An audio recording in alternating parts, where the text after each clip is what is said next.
But let's talk about Aiyuk. Obviously, much different this year than last year. And, Schefter brought up how there isn't a lot of drama or distractions. Felt like that one was loud last year, and I think you would probably even admit that. I think with the way it was being covered, with the way showing up at practice, the way things were going, seemingly leaving, this wasn't going to work out. It was loud, it was loud, it was loud.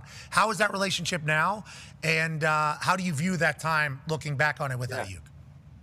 Relationship's good. Brandon's been here.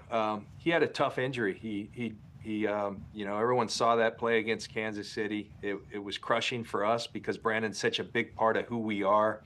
Looking back on the Brandon situation, I think every situation that you go through in life, in football, in this job, it's a learning opportunity. I look at things like that, like what could we have done differently to have made that a little more seamless? And sometimes those things are tough. They can be contentious.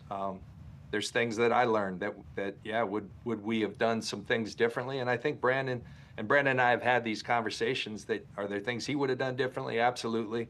But one thing I think in families, you have little spats and then you give a big hug at the end and you work together, and that's where we're at. And Brandon's doing a tremendous job coming back. These guys that are incredibly skilled athletes, they tend to heal a lot faster.